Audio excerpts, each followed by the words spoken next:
Hello everyone, मैं मितुषी आप सभी का हमारे यूट्यूब चैनल मंजिल सिविल सर्विसेज में स्वागत करती हूं। हम मध्य प्रदेश सामान्य अध्ययन को कवर कर रहे हैं और आज हम पढ़ने वाले हैं मध्य प्रदेश की नदियां।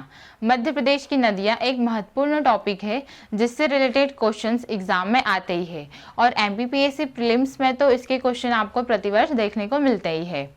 तो जैसे एग्जाम में आपको क्वेश्चन देखने को मिलेंगे कि मध्य प्रदेश में नदियां कहाँ से प्रवाहित हो रही है, कहाँ से उद्गमित होती है और ये कहाँ जाकर मिलती है, इन पर कौन कौन से जलप्रपात बने हुए हैं और कौन कौन से बांध इन पर बनाए गए हैं। ये सारे ही क्वेश्चन आपको नदियों से रिलेटेड एग्जाम में मिलते हैं। तो चलिए शुरू करते हैं हमारा आज का टॉपिक मध्य प्रदेश की नदियाँ। जैसे कि हम जानते हैं मध्य प्रदेश को अनेक नाम से जाना जाता है और उसी प्रकार मध्य प्रदेश में बहुत सारी नदियां प्रवाहित होती है और इसीलिए मध्य प्रदेश का नाम नदियों का मायका भी है। मतलब मध्य प्रदेश में अनेक नदियां प्रवाहित होती है और इसलिए मध्य प्रदेश को नदियों के मायका नाम से उपनाम से भी जाना जाता है। मध्य प्रदेश प्रायद्वीपीय भारत का हिस्सा है, इसीलिए यहाँ जो नदियाँ प्रवाहित होती है वह प्रायद्वीपीय नदियाँ कहलाती है। मध्य प्रदेश प्रायद्वीपीय भारत का हिस्सा है और इसीलिए यहाँ की नदियों को प्रायद्वीपीय नदियाँ कहा जाता है। अगर हम मध्य प्रदेश की दिशाओं की बात करें कि कौन सी दिशा की ओर मध्य प्रदेश में कितनी नदियां प्रवाहित होती है, तो उत्तर दिशा की ओर मध्य प्रदेश में चंबल, केन, बेतवा, काली सिंध, पार्वती सिंध नदी जो कि मध्य प्रदेश से उत्तर की ओर नदी प्रवाहित होती है। उसी प्रकार हम दक्षिण दिशा की बात करें तो वेनगंगा, वर्धा, पेंच जो नदियाँ हैं वह मध्य प्रदेश से दक्षिण की दिशा की ओर प्रवाहित होती है। पूर्व दिशा में सोन नदी प्रवाहित होती है जो मध्य प्रदेश से निकलती है और पूर्व दिशा की ओर प्रवाहित होती है। उसी प्रकार पश्चिम दिशा की ओर नर्मदा, ताप्ती और माही नदी है जो कि ये मध्य प्रदेश की महत्वपूर्ण नदियां हैं जो कि पश्चिम की दिशा की ओर प्रवाहित होती है। अगर हम बात करें मध्य प्रदेश के नदी अपवाह तंत्र की तो मध्य प्रदेश में कुल 5 नदी अपवाह तंत्र है। मध्य प्रदेश में कुल 5 नदी अपवाह तंत्र है जिसमें कि पहला है गंगा नदी अपवाह तंत्र। गंगा नदी अपवाह तंत्र मध्य प्रदेश का सबसे बड़ा नदी अपवाह तंत्र है और जो गंगा नदी अपवाह तंत्र से जो नदियां निकलती है वह सारी ही नदियां बंगाल की खाड़ी में पहुंचती है। गंगा नदी अपवाह तंत्र की नदियां। उसी प्रकार मध्य प्रदेश में कुछ उप अपवाह तंत्र है गंगा नदी के, जैसे यमुना, टोस बेसिन अपवाह और सोन बेसिन अपवाह। ये 3 उप अपवाह क्षेत्र है जो कि गंगा नदी के हैं। गंगा नदी उत्तर दिशा की ओर प्रवाहित होती है और जो उत्तर की ओर नदियां प्रवाहित होती है ये इसमें मिलती है। यमुना नदी अपवाह तंत्र जो है इसकी प्रमुख नदियां हैं चंबल, केन, बेतवा, धसान, सिंध, पयस्विनी, जामनी आदि। ये नदियां मध्य प्रदेश में उत्तर की ओर प्रवाहित होती है और यमुना नदी में मिलती है। जैसे कि हमने देखा कि गंगा नदी अपवाह तंत्र प्रदेश का सबसे बड़ा नदी अपवाह तंत्र है। अब हम बात करते हैं नर्मदा नदी अपवाह तंत्र की। तो नर्मदा नदी अपवाह तंत्र मध्य प्रदेश का दूसरा सबसे बड़ा नदी अपवाह तंत्र है। यह मध्य प्रदेश का दूसरा सबसे बड़ा नदी अपवाह तंत्र है और इसकी नदियां अरब सागर में जाकर मिलती है। यह पश्चिम की ओर प्रवाहित होती है और अरब सागर में मिलती है। अपवाह प्रतिरूप जो इसका है वृक्षाप प्रणाली का है। जैसे नर्मदा नदी इस प्रकार से बहती है मध्य प्रदेश में और इसके उत्तर की ओर बहुत सारी नदियां निकलती है और दक्षिण की ओर। तो ये कुछ वृक्ष के आकार की प्रणाली हमको देखने को मिलती है, इसलिए इसे वृक्षाप प्रणाली कहा जाता है। नेक्स्ट है थर्ड ताप्ती अपवाह तंत्र। ताप्ती नदी भी मध्य प्रदेश के पश्चिम की ओर प्रवाहित होती है। उसी प्रकार इसकी सहायक नदी भी इसी के साथ में प्रवाहित होती है और ये नदी भी अरब सागर खंबात की खाड़ी में मिलती है। ताप्ती नदी की महत्वपूर्ण नदियां हैं ताप्ती, पूर्णा, अमोरामोक, कन्हार और कनेर जो कि ताप्ती नदी के साथ में खंबात की खाड़ी में मिलती है। फोर्थ है गोदावरी अपवाह तंत्र। तो गोदावरी नदी मध्य प्रदेश में प्रवाहित नहीं होती है, ये मध्य प्रदेश के दक्षिण में प्रवाहित होती है। लेकिन मध्य प्रदेश में कुछ नदियां हैं जो कि गोदावरी नदी में जाकर मिलती है। जैसे मध्य प्रदेश के दक्षिण में स्थित है गोदावरी नदी तंत्र और इसकी प्रमुख नदियां हैं वैनगंगा, वर्धा, जो कि यहाँ से निकलकर गोदावरी नदी तंत्र में जाकर मिलती है। उसी प्रकार हम माही अपवाह तंत्र की बात करें तो यह सबसे छोटा नदी अपवाह तंत्र है। यह मध्य प्रदेश का सबसे छोटा नदी अपवाह तंत्र है। तो माही नदी भी पश्चिम की ओर प्रवाहित होती है और इसका प्रवाह जैसे कि पश्चिम की ओर है और ये सबसे छोटा नदी अपवाह तंत्र है। तो हमने मध्य प्रदेश के टोटल 5 नदी अपवाह तंत्र देखे, जैसे कि सबसे बड़ा नदी अपवाह तंत्र गंगा नदी अपवाह तंत्र, उसी प्रकार सबसे छोटा नदी अपवाह तंत्र माही नदी अपवाह तंत्र और दूसरा सबसे बड़ा जो नदी अपवाह तंत्र है वो नर्मदा नदी अपवाह तंत्र है।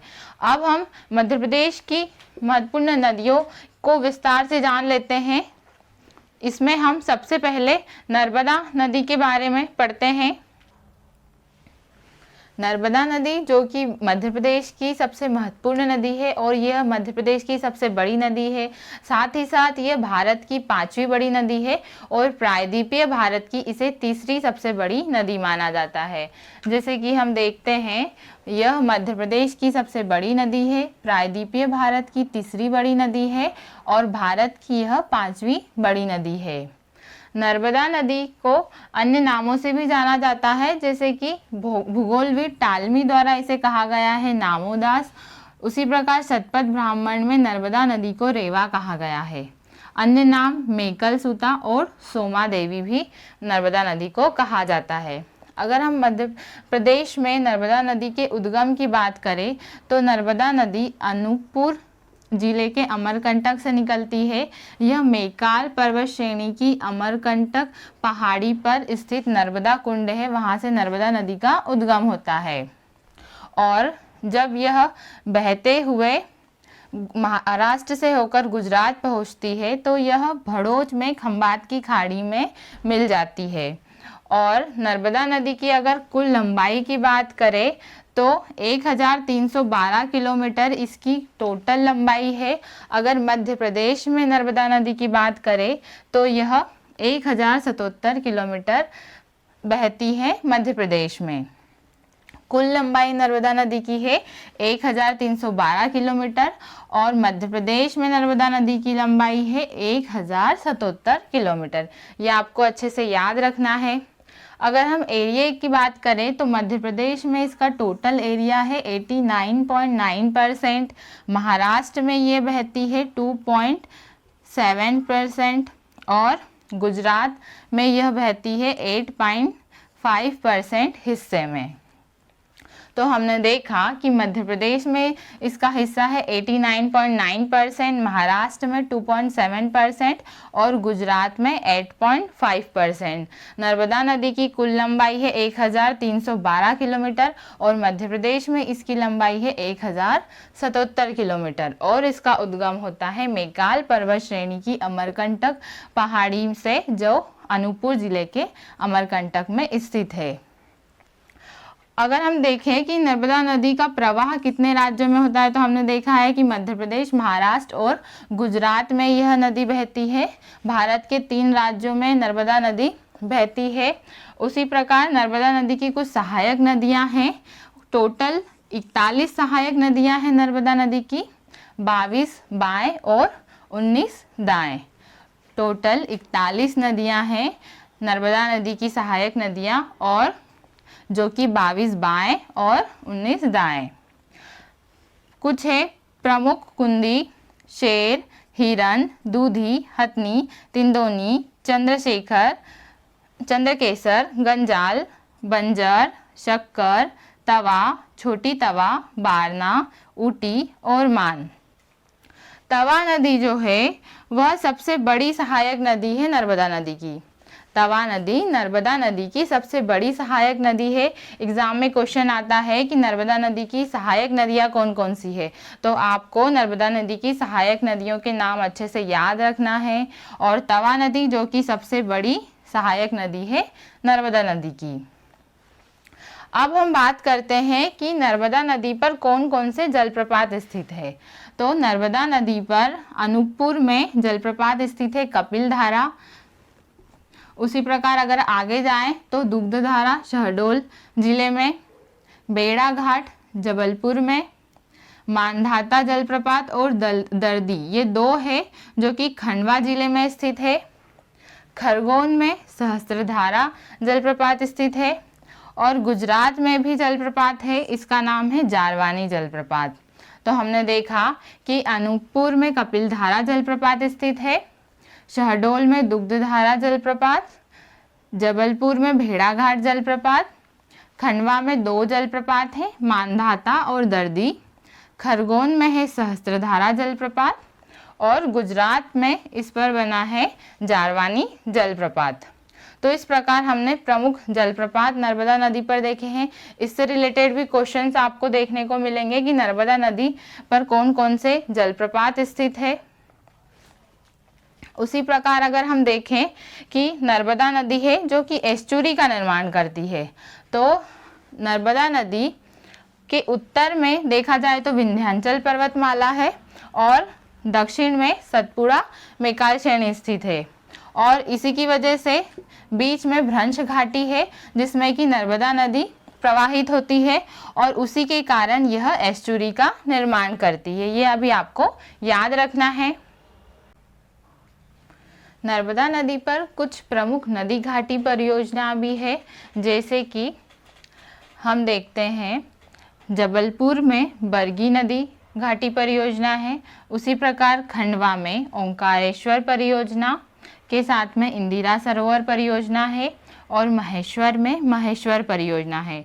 और मध्य प्रदेश की सबसे महत्वपूर्ण सबसे बड़ी जो नदी परियोजना है वह है सरदार सरोवर परियोजना, जो कि गुजरात राज्य के बड़ौदा के केवड़िया गांव में स्थित है। हम देखेंगे कि जबलपुर में जो बरगी परियोजना है वहाँ पर कुल 100 मेगावाट बिजली उत्पादन होता है। उसी प्रकार इंदिरा सरोवर में 1000 मेगावाट, ओंकारेश्वर में 520 मेगावाट और महेश्वर में 400 मेगावाट उत्पादन होता है। और जो सरदार सरोवर परियोजना है इसमें 1200 मेगावाट और 250 मेगावाट की 2 यूनिट स्थापित की गई है। अब इन्हें हम विस्तार से जानें तो इंदिरा सागर परियोजना, जिसका शिलान्यास 23 अक्टूबर 1984 को तत्कालीन प्रधानमंत्री इंदिरा गांधी जी के द्वारा किया गया था और इसका उत्पादन क्षमता है 1000 मेगावाट। सरदार सरोवर परियोजना जो कि मध्य प्रदेश की सबसे बड़ी परियोजना है, इसका विचार लेकर आए थे, इस परियोजना को लेकर आए थे सरदार वल्लभ भाई पटेल 1946 में। 1946 में सरदार वल्लभ भाई पटेल इस परियोजना को लेकर आए थे, जिसका शिलान्यास 5 अप्रैल 1984 को किया गया था तत्कालीन प्रधानमंत्री जवाहरलाल नेहरू द्वारा और वर्तमान में इसका लोकार्पण किया गया था 17 सितंबर 2017 को प्रधानमंत्री नरेंद्र मोदी द्वारा। तो 1946 में सरदार वल्लभ भाई पटेल ये परियोजना लेकर आए थे और इसका शिलान्यास किया गया था जवाहरलाल नेहरू द्वारा और लोकार्पण किया गया 2017 में प्रधानमंत्री नरेंद्र मोदी द्वारा। सरदार सरोवर परियोजना विश्व की दूसरी सबसे बड़ी गुरुत्वीय बांध इस पर स्थित है। जैसे कि सबसे बड़ा जो विश्व का बांध है वह अमेरिका में ग्रैंड कुली बांध है, उसी प्रकार सरदार सरोवर जो परियोजना है सरदार सरोवर बांध, यह विश्व का दूसरा सबसे बड़ा गुरुत्वीय बांध है। अगर सरदार सरोवर परियोजना की बात करें कि किन किन राज्यों की सम्मिलित परियोजना है, तो यह मध्य प्रदेश, राजस्थान, गुजरात और महाराष्ट्र की सम्मिलित परियोजना है। मध्य प्रदेश, राजस्थान, गुजरात और महाराष्ट्र 4 राज्यों की यह संयुक्त परियोजना है और मध्य प्रदेश को बिजली उत्पादन में हिस्सा है 57%, गुजरात का हिस्सा है 16% और महाराष्ट्र का हिस्सा है 27%। सरदार सरोवर परियोजना देखा है हमने कि ये मध्य प्रदेश की सबसे बड़ी परियोजना है। और अगर हम कुछ अन्य तथ्य की बात करें तो मई 2017 में नर्मदा नदी को जीवित नदी का दर्जा दिया गया था। नर्मदा नदी मध्य प्रदेश की सबसे महत्वपूर्ण नदी है और इसे मध्य प्रदेश की जीवन रेखा भी कहा जाता है। और कृषि का, सिंचाई के लिए प्रमुख साधन जो मध्य प्रदेश में है वह नर्मदा नदी है, इसलिए इसे जीवित नदी का भी दर्जा दिया गया है 2017 में। मेघा पाटकर जो कि नर्मदा बचाओ आंदोलन की प्रमुख नेता रही है, अभी भी नर्मदा बचाओ आंदोलन इनके द्वारा चलाया जा रहा है नर्मदा नदी के संरक्षण के लिए। और नमामि देवी सेवा यात्रा, नर्मदे सेवा यात्रा शुरू की गई थी नर्मदा नदी के संरक्षण संवर्धन के लिए और यह यात्रा अमरकंटक जिले से शुरू की गई थी, जिसका शुभारंभ 11 दिसंबर 2016 को हुआ था और समापन इसका किया गया था 15 मई 2017 को। कुल 3350 किलोमीटर की यह यात्रा थी। तो नर्मदा नदी की हमने प्रमुख नदी घाटी परियोजना देखी, बरगी नदी परियोजना जो कि 100 मेगावाट की जबलपुर में स्थित है। खंडवा में 2 परियोजना है, ओंकारेश्वर और इंदिरा सरोवर परियोजना। महेश्वर में है 400 मेगावाट की महेश्वर परियोजना और प्रमुख सरदार सरोवर परियोजना जो कि बड़ौदा के केवड़िया गांव में स्थित है। आज हमने नर्मदा नदी को विस्तार से समझा, नर्मदा नदी की कुल लंबाई और नर्मदा नदी पर कौन कौन से जलप्रपात स्थित है, जैसे कि अनूपपुर जिले में कपिलधारा जलप्रपात, दुग्धधारा शहडोल जिले में, सहस्त्रधारा खरगोन में, भेड़ाघाट जबलपुर में और दर्दी मानधाता खंडवा जिले में कुछ प्रमुख परियोजनाएं नर्मदा नदी की हमने देखी है। तो यह सारी ही चीज़ें आपको अच्छे से मैप के थ्रू पढ़ना है। अपनी कॉपी में आप मैप बनाइए और वहाँ पर पुट कीजिए और आप इसका बार बार रिवीजन कीजिए, तो आपको चीज़ें बहुत ही अच्छे से क्लियर हो जाएगी। आने वाले वीडियोस में हम अन्य नदियों को विस्तार से समझेंगे।